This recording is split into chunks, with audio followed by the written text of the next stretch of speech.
तीन रेखाखंडों से घिरी हुई आकृति को त्रिभुज कहते हैं। ये एक त्रिभुज है, 1 2 3, तीन रेखाखंडों से घिरी हुई आकृति को त्रिभुज कहते हैं। इसे आप चाहे तो ये भी कह सकते हैं तीन असंरेख बिंदुओं, तीन असंरेख बिंदुओं को मिलाने पर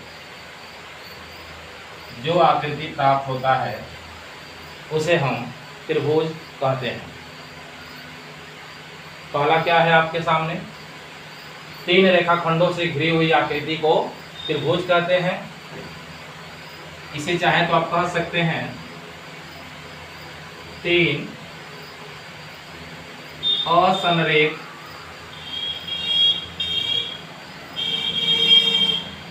बिंदुओं को मिलाने पर बनी आकृति त्रिभुज कहलाती है। आप चाहे तो ये भी कह सकते हैं, अगर बहुभुज के रूप में देखा जाए तो आप कह सकते हैं जिस बहुभुज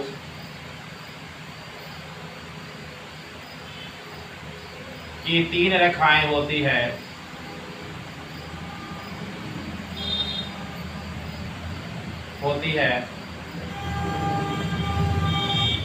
उस बहुभुज को त्रिभुज कहते हैं। यानी त्रिभुज का आपके पास तीन परिभाषा प्राप्त होता है। तीन रेखाओं से घिरी हुई आकृति को त्रिभुज कहते हैं, या तीन असंरेख बिंदुओं को मिलाने पर बनी आकृति त्रिभुज कहलाती है। बहुभुज के रूप में देखा जाए तो जिस बहुभुज की तीन रेखाएं होती है, यानी ऐसे कहे तो तीन रेखाओं वाले बहुभुज को त्रिभुज कहते हैं। अब आता है त्रिभुज की विशेषताएं।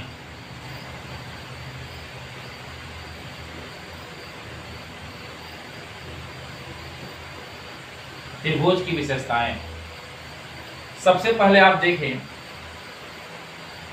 त्रिभुज में कितनी भुजाएं होती है, 1 2 और ये 3। एक त्रिभुज में कितनी भुजाएं हैं, तो एक त्रिभुज में 3 भुजाएं होती हैं। तो लिखेंगे त्रिभुज में 3 भुजाएं, इसके साथ 3 शीर्ष होते हैं।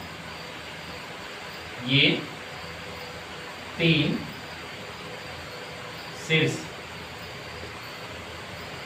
साथ में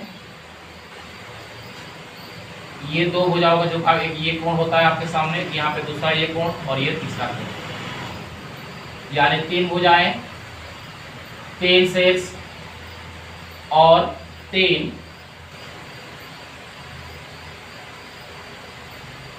कोण होते हैं। ये आपकी पहली विशेषता हो गया। दूसरा विशेषता याद रखिएगा, त्रिभुज के तीनों कोणों का योग, त्रिभुज के तीनों कोणों का योग 180 डिग्री होता है। इसे 2 समकोण के बराबर कहते हैं। त्रिभुज के तीनों कोणों का योग 180 डिग्री होता है। तीसरी विशेषता, एक त्रिभुज के किन्हीं 2 भुजाओं का योग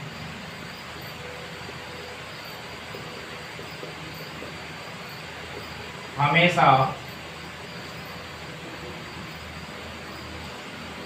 तीसरी भुजा से बड़ी होती है। ये त्रिभुज हो गया।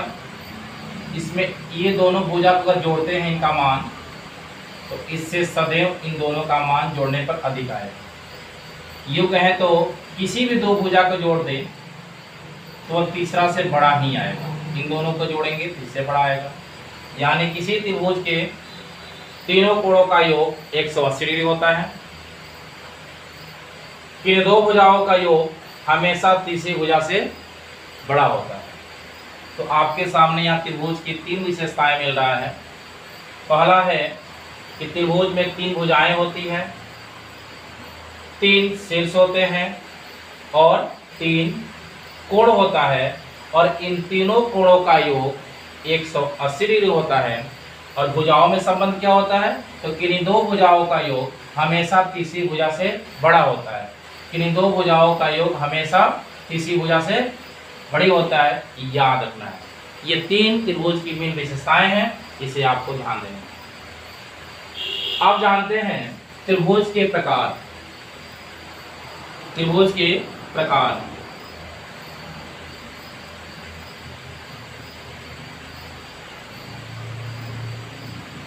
त्रिभुज के प्रकार हम 2 तरह से समझते हैं, एक कोण के आधार पर और एक भुजा के आधार पर।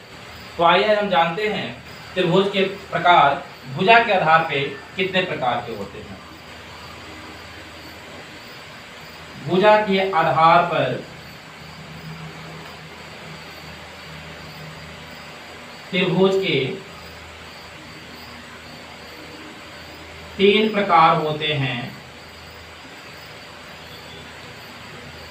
जिसमें पहला समबाहु त्रिभुज, दूसरा समद्विबाहु त्रिभुज, और तीसरा विषमबाहु त्रिभुज। नाम से ही अवगत है आपको। समबाहु, सम अर्थात बराबर, यानी ऐसा त्रिभुज जिसकी तीनों भुजाएं आपस में बराबर हो, या यूं कहें कि तीनों कोण आपस में बराबर हो, उसे समबाहु त्रिभुज कहते हैं। दूसरा समद्वि, सम मतलब बराबर, द्वि मतलब दो, बाहु मतलब भुजा। ऐसा त्रिभुज जिसकी 2 भुजाएं आपस में बराबर हो। और विषम बाहु यानी ऐसा त्रिभुज जिसकी तीनों भुजाएं अलग अलग माप की हो। अर्थात भुजा के विचार से त्रिभुज 3 प्रकार के होते हैं, समबाहु, समद्विबाहु और विषमबाहु त्रिभुज।